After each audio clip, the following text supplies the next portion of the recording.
ನಿಮ್ಮ ಅಣ್ಣ ಫೋನ್ ಮಾಡಿ ನೋಡು. ಹೌದಾ? ಪಿಕ್ ಮಾಡಿ ಸ್ಪೀಕರ್ ಹಾಕು. ಹಲೋ ಹಲೋ, ಎಲ್ಲಿದ್ಯಾ? ಇಲ್ಲೇ ಅಂಗಡಿಲಿ ಇದೀನಿ, ಹೇಳೋಣ. ಏನಿಲ್ಲ ಕಣೋ, ಕಾರ್ ಕೆಟ್ಟೋಗಿದೆ, ಒಂದ್ ಸ್ವಲ್ಪ ಅಮೌಂಟ್ ಬೇಕಿತ್ತು, ಯಾರು ಕೇಳೋರು ಕೊಡ್ತಾ ಇಲ್ಲ. ಬೇರೆಯವ್ರನ್ನ ಕೇಳೋ ಅವಶ್ಯಕತೆ ಏನಿದೆ? ನಾನೇ ಕೇಳಿದ್ರೆ ನಾನೇ ಕೊಡ್ತಾ ಇದ್ದೆ ಅಲ್ವಾ? ಎಷ್ಟು ಬೇಕು ಹೇಳು? 5,000. ಸರಿ, ಹಾಕ್ತೀನಿ ನೋಡಿ ಇವಾಗ. ಏನೋ ಅವನು ಅಣ್ಣ ಆಗಿ ತಮ್ಮನ ಹತ್ರ ದುಡ್ಡು ಇಸ್ಕೊತಾನಲ್ಲ. ಅದ್ರಲ್ಲಿ ತಪ್ಪೇನೋ ಇದೆ, ನನ್ನ ತಾನೇ ಕೇಳ್ತಾ ಇರೋದು. ಅಲ್ಲ ಮಗ, ನೀನೇ ಕಷ್ಟದಲ್ಲಿದ್ಯಾ. ಈ ಟೈಮಲ್ಲಿ ನಿಮ್ಮ ಅಣ್ಣ ಸಪೋರ್ಟ್ ಮಾಡ್ಬೇಕು, ಅದನ್ನ ಬಿಟ್ಬಿಟ್ಟು ನೀನೇ ನಿಮ್ಮ ಅಣ್ಣನ್ ಸಪೋರ್ಟ್ ಮಾಡ್ತಾ ಇದೀನೋ.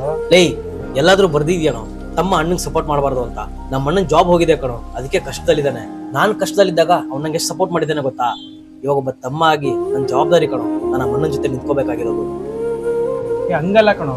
ಏಯ್, ಹಂಗೂ ಅಲ್ಲ ಹಿಂಗೂ ಅಲ್ಲ. ಅವ್ನ ಕಷ್ಟಕ್ಕೆ ನಾನು ಆಗದೆ ಹೋದ್ರೆ ಒಬ್ಬ ತಮ್ಮ ಹುಟ್ಟಿ ಏನೋ ಪ್ರಯೋಜನ? ಸರಿ, ಫೋನ್ ಕೊಡು. ಅಣ್ಣ, ನೀನ್ ಇನ್ನೂ ಲೈನಲ್ಲೇ ಇದೆಯಾ? ಹ್ಞೂ ಕಣ, ನೀನ್ ಹೇಳಿದ್ದೆಲ್ಲ ಕೇಳಿಸ್ಕೊಂಡೆ, ತುಂಬಾ ಖುಷಿ ಆಯ್ತು. ನಿನ್ ತರ ಒಬ್ಬ ತಮ್ಮ ಇದ್ರೆ ಸಾಕು ಕಣ. ಅಣ್ಣ ಆದವನ್ಗೆ ಎಂತ ಕಷ್ಟ ಬಂದ್ರು ಈಸಿಯಾಗಿ ಎದುರಿಸ್ತಾನೆ. ತಾಯಿಲಿರೋ ಕಾಳಜಿನ, ತಂದಲ್ಲಿರೋ ಜವಾಬ್ದಾರಿನ ಸೇರಿಸಿ ಆ ಭಗವಂತ ಸೃಷ್ಟಿ ಮಾಡಿರೋ ಈ ಜೀವನೇ ಅಣ್ಣ.